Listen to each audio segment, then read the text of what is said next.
മുഖ്യമന്ത്രിക്കും ആഭ്യന്തരമന്ത്രിയുടെയും RSS ദാസ്യവേലയ്ക്ക് നിരന്തരം തെളിവുകളാണ് മുന്നോട്ട് വന്നത്.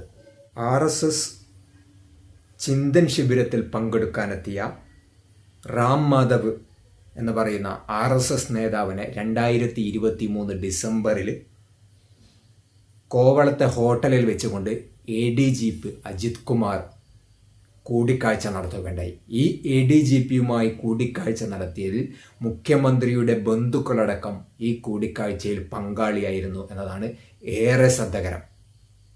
മുഖ്യമന്ത്രിക്ക് വേണ്ടി ദൂതനായാണ് ADGP അജിത് കുമാർ RSS നേതാവുമായി കൂടിക്കാഴ്ച നടത്തിയത്. മുഖ്യമന്ത്രിയുടെ ലാവ്ലിൻ കേസടക്കം, അതോടൊപ്പം തന്നെ സ്വന്തം മകളുടെ വീണ വിജയൻ്റെ അഴിമതി കേസ് അടക്കം കോംപ്രമൈസ് ചെയ്യാൻ വേണ്ടി തന്നെയാണ് തൻ്റെ കുടുംബത്തെ പങ്കെടുപ്പിച്ചുകൊണ്ട് ADGPയുടെ നേതൃത്വത്തിൽ RSSുമായി രഹസ്യ കൂടിക്കാഴ്ച നടത്തിയത്.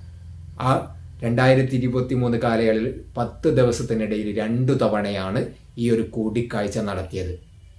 ആദ്യം പാർട്ടി സെക്രട്ടറി ഗോവിന്ദൻ മാസ്റ്റർ ഈ ഒരു കൂടിക്കാഴ്ചയെ തള്ളിപ്പറയുകയാണ് ചെയ്തത്. അത്തരത്തിൽ യാതൊരു സംഭവവും നടന്നിട്ടില്ല. എന്നാൽ പിന്നീട് തെളിവുകളടക്കം പുറത്തു വന്നപ്പോൾ ആഭ്യന്തരമന്ത്രിക്ക് അല്ലെങ്കിൽ ADGPക്ക് ആരുമായി കൂടിക്കാഴ്ച നടത്താമെന്നും അതൊന്നും ഞങ്ങളെ ബാധിക്കുന്ന വിഷയമല്ല എന്ന് പറഞ്ഞുകൊണ്ട് തള്ളിപ്പറയുകയാണ് ചെയ്തത്. അതോടൊപ്പം തന്നെ നമ്മുടെ സംസ്ഥാനത്തിൻ്റെ സ്പീക്കറായ NM ഷംസീറും ഇതിൽ നിന്നും കാപട്യമായ ഒരു നിലപാടാണ് നമുക്ക് കാണാൻ സാധിക്കുന്നത്. അദ്ദേഹം പറയുന്നത് RSS ഒരു പ്രധാന സംഘടനയാണെന്നും ആ സംഘടനയുമായി കൂടിക്കാഴ്ച നടത്തിയതിൽ പ്രത്യേകം വലിയ വിഷയങ്ങളൊന്നുമില്ല. അതായത് രാജ്യത്ത് 3 തവണ നിരോധിക്കപ്പെട്ട സംഘടനയാണ് RSS രാജ്യത്ത് നടത്തിക്കൊണ്ടിരിക്കുന്ന കലാപ പ്രവർത്തനങ്ങളെക്കുറിച്ച് കൃത്യമായി ബോധമില്ലാത്തതിൻ്റെ അടിസ്ഥാനത്തിലാണ് ഷംസീർ ഇത്തരം പ്രസ്താവനകൾ നടത്തിയത് എന്ന് അറിയാൻ തരമില്ല.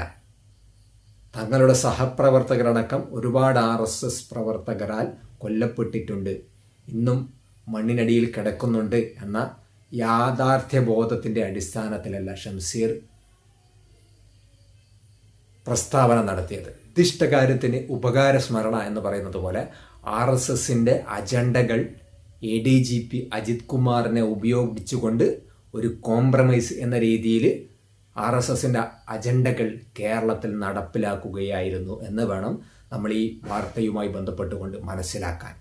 എന്നാൽ ADGPയെ തള്ളിപ്പറയാൻ ഈ ഒരു സമയം വരെയായിട്ട് ADGPയെ തള്ളിപ്പറയാനോ കൃത്യമായ നടപടിയെടുക്കാനോ മുഖ്യമന്ത്രി മെനക്കെടാത്തതും തൻ്റെ കുടുംബാംഗങ്ങൾ മുഖേനയാണ്, കുടുംബാംഗങ്ങളെ കൂടി അയച്ചുകൊണ്ടാണ് ADGP RSS നേതാവുമായി കൂടിക്കാഴ്ച നടത്തിയതിൻ്റെ തെളിവുകൾ പുറത്തേക്ക് വരുന്നതിൻ്റെ ഭയം കൊണ്ടാണ് ADGPക്കെതിരെ മുഖ്യമന്ത്രി നടപടിയെടുക്കാതിരിക്കുന്നത്.